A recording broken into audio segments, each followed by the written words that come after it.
Hello and welcome to day 2 of Torah portions. Looks like I'll be recording one a day with these.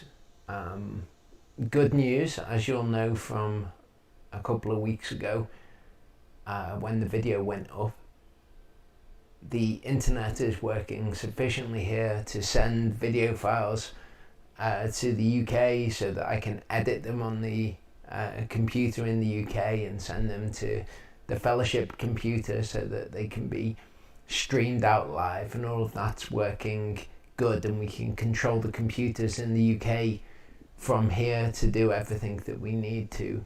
So there should be, Yah willing, no trouble with any of these. So the Torah portion is Vayeilech, and this Torah portion is very, very small one. It's only one chapter of scripture. So I imagine that the length of the video is going to be shorter than the usual Torah portion. But we will cover some interesting things. We'll cover, in the first part, the fear of Yahovah, what exactly that is, how it was lacking, we'll see, in the lives of the Israelites, and how they could have benefited from a bit of the fear of Yahovah. They were told exactly what was going to happen to them after Moshe departed, and yet it just seems to pass them by, as the word does so many people today who have stark warning about where they actually are at.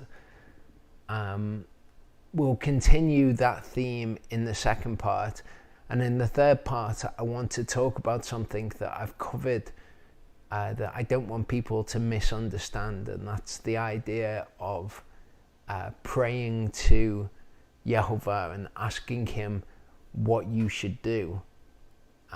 So I want to cover that in a little bit more detail about what we should do, what is good to do, and about what is bordering on testing Yehovah.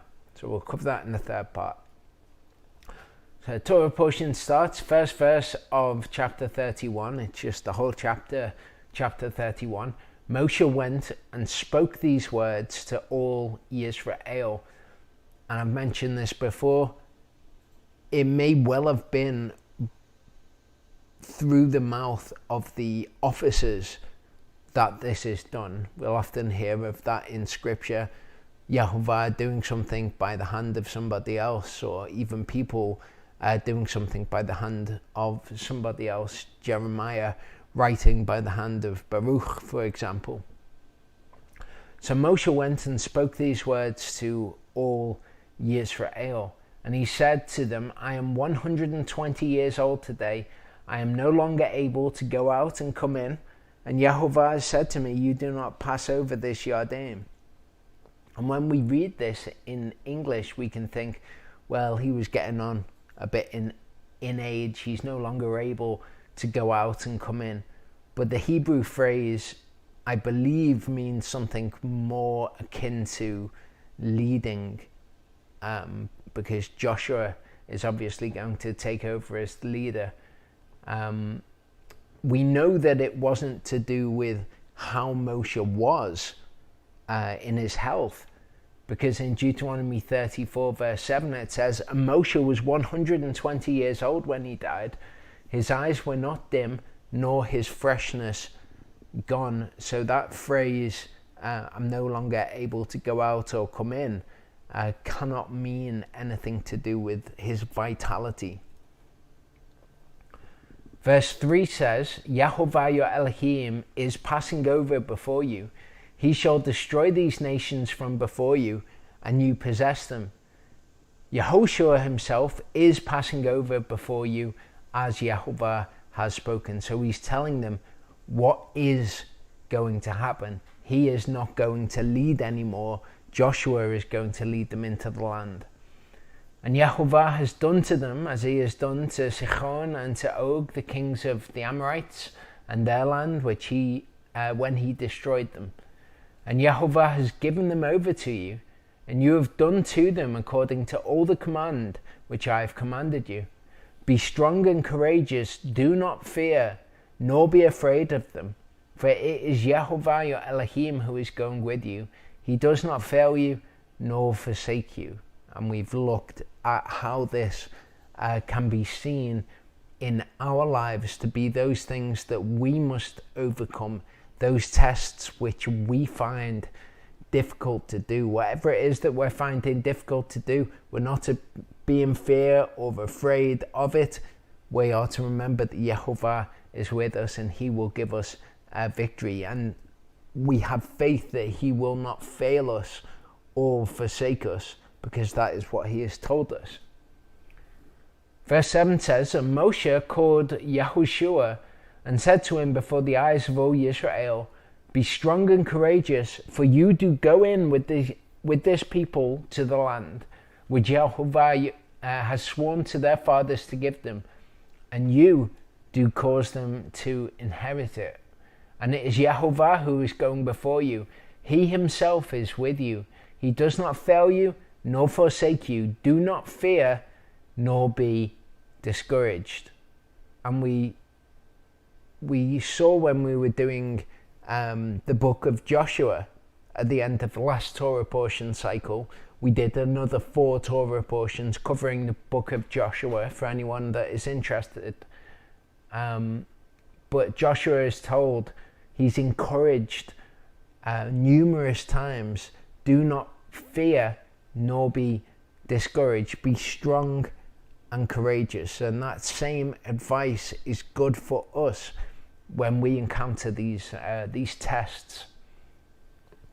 And Moshe wrote this Torah and gave it to the priests. Now again, it says Moshe wrote the Torah.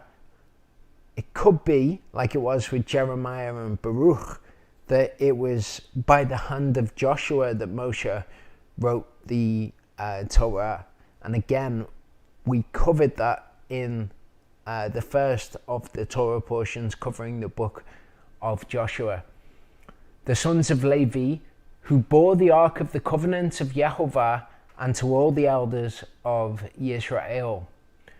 And Moshe commanded them, saying, At the end of 7 years, at the appointed time, the year of release, at the festival of tents, or the festival of Sukkot, as we would call it, we just call it Sukkot. When all Yisrael comes to appear before Yehovah your Elohim in the place which he chooses, read this Torah before all Yisrael in their hearing. So Moshe, right up until the end, what he is concerned with is after his passing, they will have the Torah. Moshe is somebody who recognizes the importance of this. And he says to them that they are to read it at Sukkot. And it will be every 7 years, as we'll see. Assemble the people, the men and the women and the little ones, and your sojourner who is within your gates, so that they hear, so that they learn to fear Yehovah your Elohim, cherish to do all the words of this Torah, and their children who have not known it should hear and learn to fear Yehovah your Elohim as long as you live in the land you are passing over the Ardain to possess. And we read about this sort of thing multiple times in Scripture, where they are told that the teachings of Torah will teach them how to fear Yehovah. And when we think of what it is to fear Yehovah, we think of the English concept of fear. It's limited to being afraid. But the Hebrew concept of fear is much more expansive than just being afraid of Yehovah. And if that subject interests you, there is a video on the channel called The Fear of Yehovah, wherein there are 2 teachings, one from me and one from Charlie, on what the fear of Yehovah is, and we examine scriptures. So I will point you to this. I'm going to briefly cover some verses, but this will give you a more complete overview. Psalm 33:18 says, see, the eye of Yehovah is on those fearing him, on those waiting for his kindness. So we see why it is good to fear Yehovah, why that is something that we should seek to understand, because what is promised to those who fear Yehovah is great. Nehemiah 1 verse 11 says, O Yehovah, I pray, let your ear be attentive to the prayer of your servants and to the prayer of your servants who delight to fear your name. Okay, and that's the Hebrew verb yareh, to yareh your name. Okay, so Nehemiah asks Yehovah that his ear would be attentive to the prayer of those who fear him. Psalm 61 verse 5, for you, O Elohim, have heard my vows. You have given me the inheritance of those who yareh your name. Okay, so there is an inheritance, that which is promised to those who fear his name. Matthew 13, 10 to 11 says, and the disciples came to Yeshua and said to him, why do you speak to them in parables? And he answering said to them, because it has been given to you to know the secrets of the kingdom of heaven, but to them it has not been given. So it is a good thing to know the secrets of the kingdom of heaven. And scripture gives us more information about to whom that understanding is given. In Proverbs 16:22 it says, understanding is a fountain of life to him who has it, but the disciplining of fools is folly. So what Yeshua is talking about there is a fountain of life to those who have it. Okay, it has been given to you to know the secrets of the kingdom of heaven, but to those it has not been given.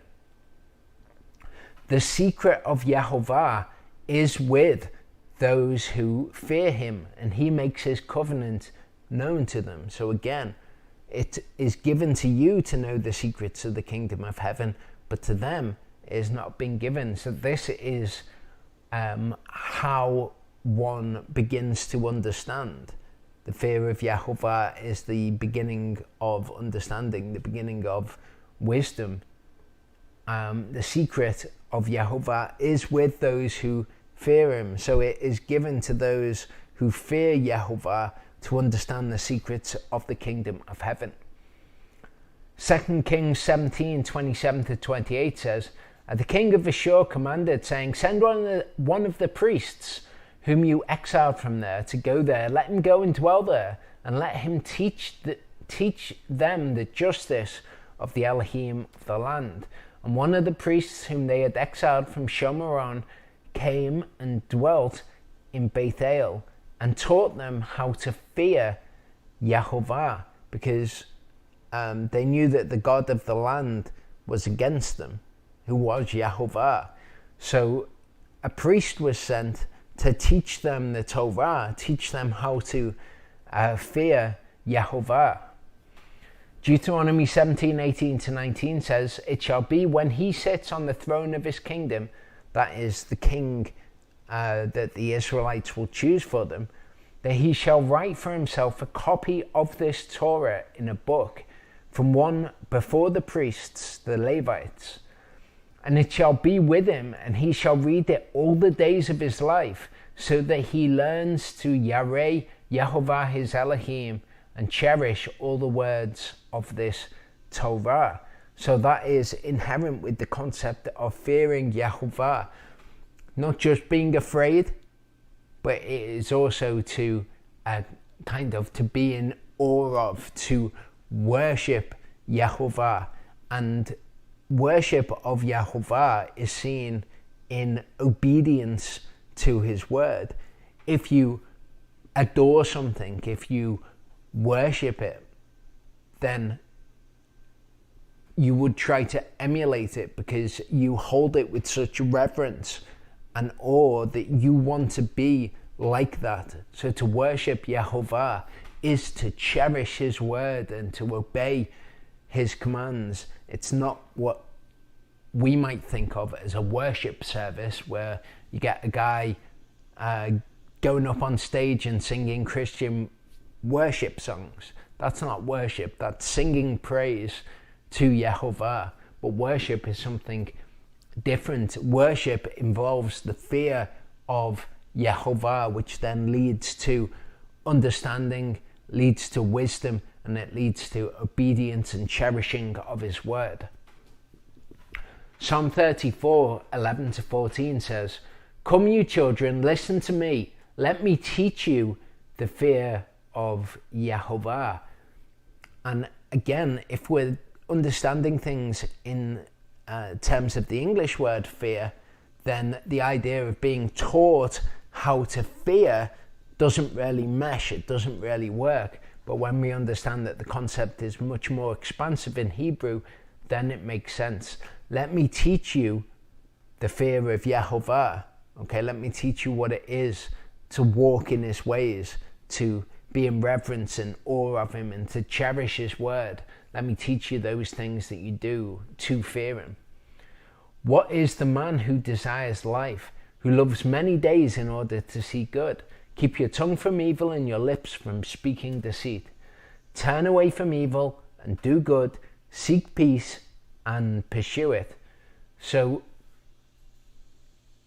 this worship, this fear of Yehovah involves his name as well. We looked last time at how his name, his spirit, his word are all synonymous with one another, because they are all of him. They are all him, if you like.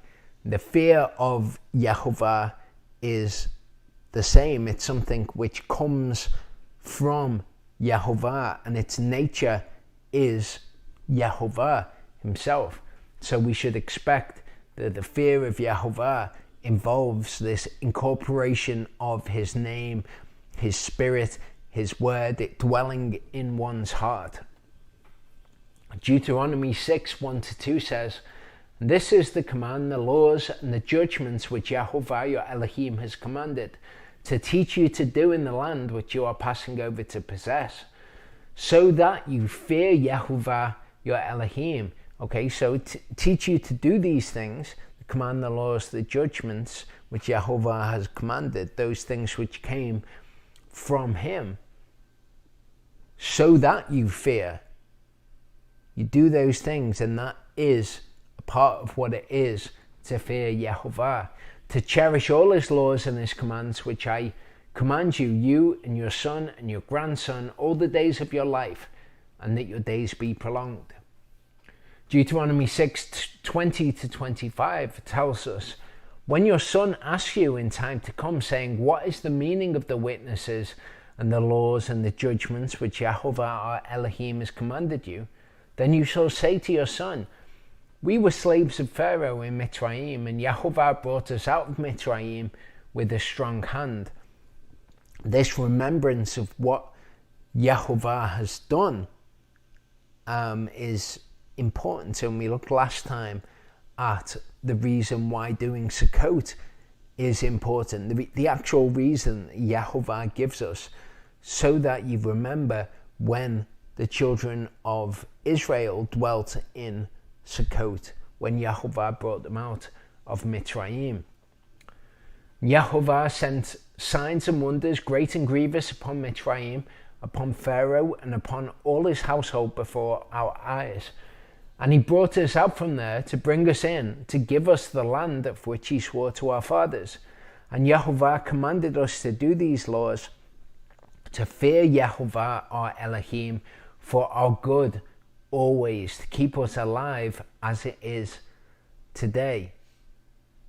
And the laws, when things in the word are difficult, we personally find them difficult to do, not that they're objectively difficult, just that we personally find them difficult to do because we want to do something else. It is the fear of Yehovah which will cause you to do those things. Fear of Yehovah, the love of Yehovah, both of them are kind of intertwined. The worship of Yahovah, reverence and awe for Yahovah, it's all the same concept. Not in English, but in Hebrew, Yareh is all of those things.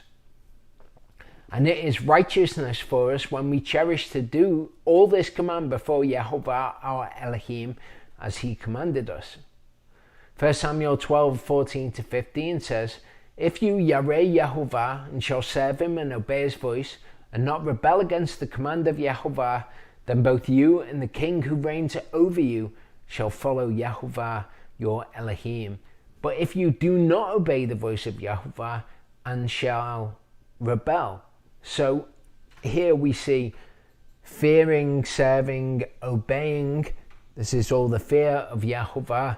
Not fearing Yahovah is disobedience and rebellion. And often you'll get people who they think that they fear Yahovah because they fear him as in they're scared of what he might do because of their disobedience. And so they think that they're obeying him because of fear of him, when actually they're obeying him because of fear of the consequences to themselves. If we were to phrase that in Hebrew with the word Yareh, we would say that they do not Yareh Yahovah, they Yareh themselves.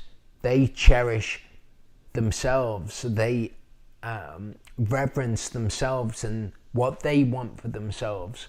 So if somebody is doing something because they don't want to be punished by Yahovah, it's not necessarily the Yareh of Elohim that they have.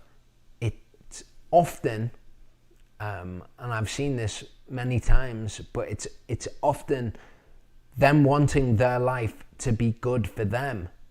So they don't want to upset Yahovah because they want to avoid him punishing them. Job 28 verse 28. This is Job speaking.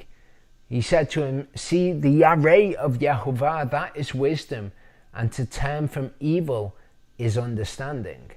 Okay, so the Yareh of Yahovah is the beginning of wisdom, is the beginning of understanding, and Job actually recognizes this, which is interesting because Job was living in a time before the scriptures existed. So his understanding of Yahovah came from another place, perhaps from his fear of him, his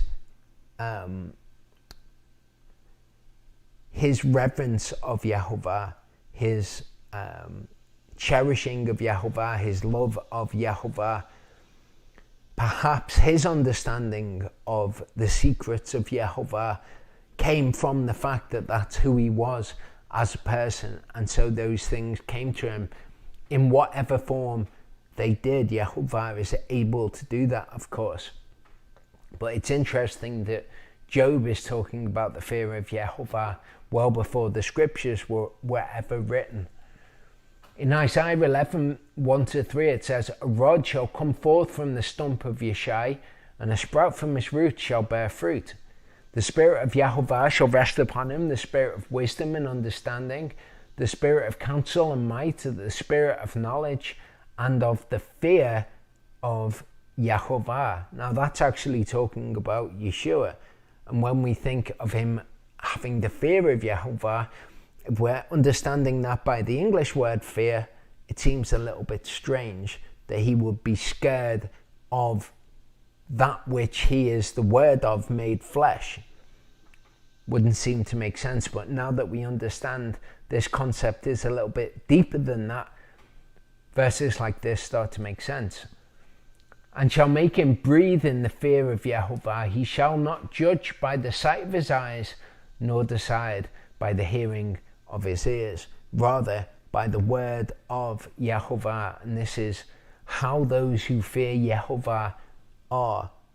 When they see a situation, they don't think, well, what can I do to benefit me in this situation? the example that I always go with is working on Shabbat. Do I need to work on Shabbat to bring money in for myself? Well, maybe the sight of my eyes or the hearing of my ears would convince me that that's what I need to do. However, what we are to do is to walk in the fear of Yehovah. So the answer to the question, should I work on Shabbat, to one who fears Yehovah, is obviously no. One who fears Yehovah would not ever work on Shabbat. They wouldn't walk by the sight of their eyes or the hearing of their ears. Genesis 32 verse 11 says, "Deliver me, I pray, from the hand of my brother, from the hand of Esau, for I fear him, I yareh him."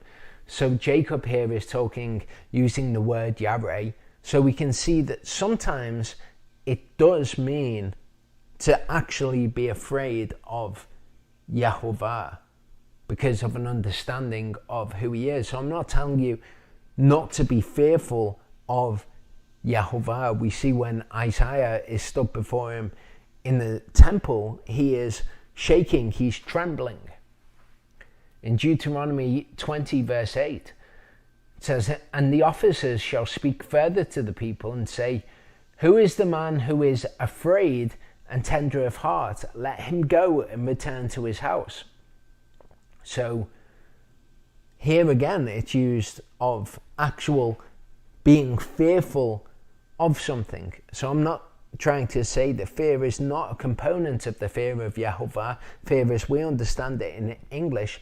I'm just trying to say it's a lot more expansive.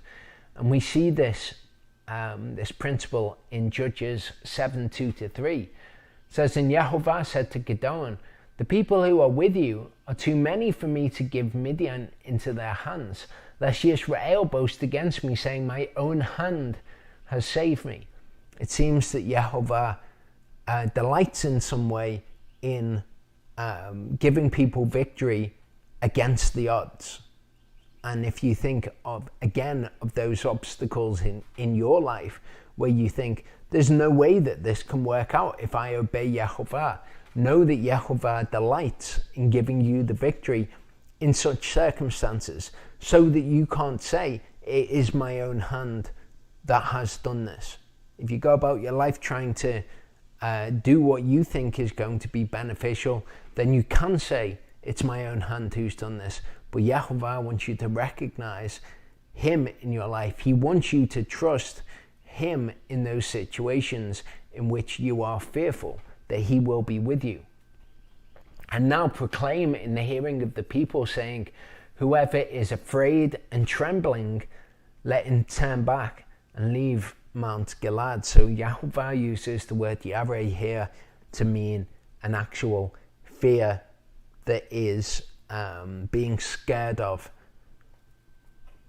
In Numbers 15:30-31, it says, the soul who does whatever defiantly, whether he is a native or a stranger, he reviles Yehovah, and that soul shall be cut off from among his people. Okay, so doing something defiantly against Yehovah, you revile him, and that word can mean to blaspheme Yehovah, also gadaf.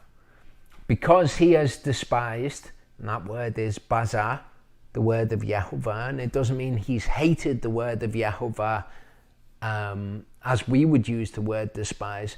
It means to lightly esteem or to think little of the word of Yehovah.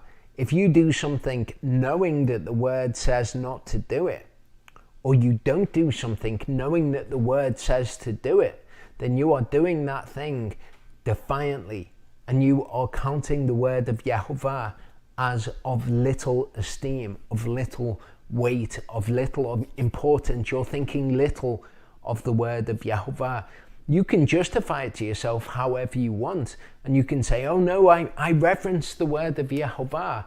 But if you treat it in such a way that you defiantly go against it, okay, in the Hebrew, to sin with the high hand, then you are showing that you place your own understanding above Yehovah's. You lean on your own understanding, so to speak, and has broken his command that soul shall certainly be cut off. His iniquity is upon him. And it is because of this thinking little of the word of Yehovah that people don't fear him. To fear him is the opposite of what it is to bazar his word. It is to give great esteem and reverence and respect to Yehovah. In Malachi 1 verse 6 it says, a son esteems his father and a servant his master. And if I am the father, where is my esteem? Okay, that's the word kavod. It is, where is my weight? Where is my glory? Next he asks, if I am a master, where is my fear? Where is my esteem? Where is my fear? They are somewhat synonymous with one another. You lightly esteem his word, you don't fear him. If you esteem him, then you do fear him. Said Yehovah Sebaot, to you priests who despise my name. So again, that's to give little esteem. Where is my fear? You who despise my name, you who despise my spirit, despise my word. But you asked, in what way have we despised your name? And people will commonly not understand that they are just writing off the word of Yehovah. Obviously, the priests may well have thought, well, of course we reverence Yehovah. Of course we esteem his word. We are the ones to whom it has been given. We teach it to people. However, Yehovah recognizes, you do not fear me, you do not esteem me, you bazar my name, you bazar my word, and you show that by your actions. You can call yourself whatever you want. You can call yourself a Christian, you can call yourself a Torah keeper, a Nazarene, a follower of the way, whatever it is. If that is just something that you have labeled yourself while you bazar his word, though, that is not what you actually are, and it is not the name that Yehovah would ascribe to you. Malachi 2 verse 5 says, my covenant with him was life and peace, and I gave them to him to fear, and he feared my name and stood in awe of my name, my spirit, my word, whatever you want to put in there. He feared me and stood in awe of me. That's what it is to fear him. That's what it is to reverence him, to highly esteem him. Genesis 22:11-12 says, but the angel of Yehovah called to him from the heavens and said, Abraham, Abraham, and he said, here I am. And he said, do not lay your hand on the boy nor touch him, for now I know that you Yahweh Elohim, seeing you have not withheld your son, your only son, from me. And maybe you're not going to be asked to sacrifice your son as a burnt offering, but maybe you are going to be asked something that is precious to you. And in fact, this is the course of events. You're not tested in the things you find easy. If you find it easy to do all of the Torah, all well and good, that is a good thing. However, it's in the things that you find difficult to do that you will be tested. And when you do them, Elohim would say to you, now I know that you fear me, you Yahweh me, you highly esteem me, you do not lightly esteem my word. Even when it's something that is a big deal to you, you highly esteem me. Exodus 9:20-21 says, those among the servants of Pharaoh who feared the word of Yehovah made their servants and livestock flee to the houses. So they heard the word that came from Yehovah, that there was going to be a plague of hail. And those who feared the word, who gave weight to the word, took their valuable stuff out of harm's way. But those who did not set their heart on the word, which gives us the opposite of what it is to fear Yehovah, to not set your heart on the word is the opposite of fearing him. They left their servants and livestock in the field. And you can say the same for any act of obedience or disobedience. If you read something in the Word, those who fear Yehovah will do it, but those who do not set their hearts on the Word will not do it. Psalm 128 verse 1 says, "Blessed are all who fear Yehovah, who walk in his ways." That's what it is to fear Yehovah, according to Psalm 128.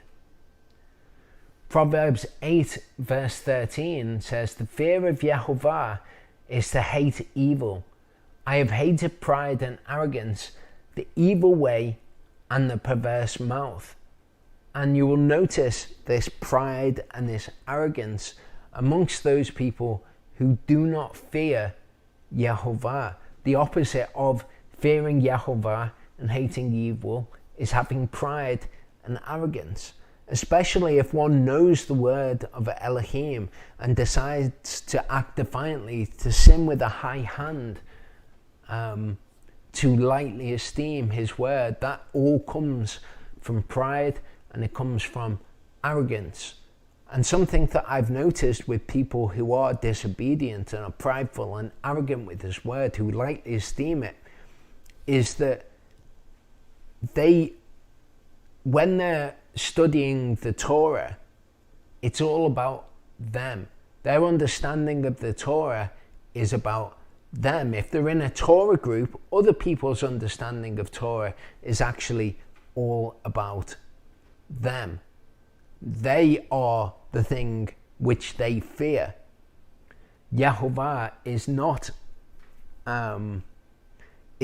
the center of their focus.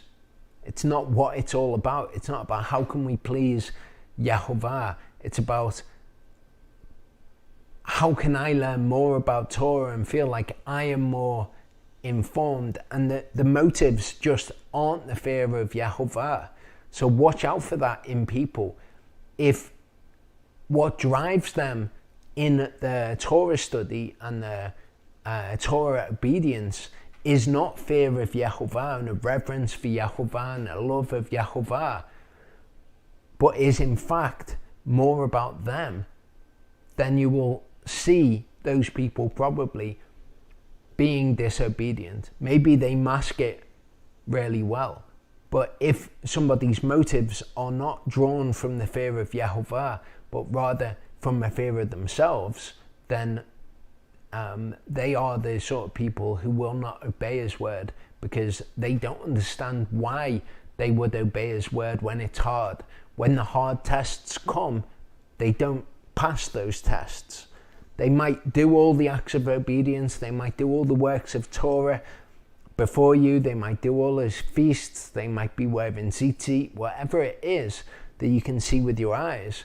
But when it comes to that hard thing that they're tested in, then they are not driven by that motive, the fear of Yehovah.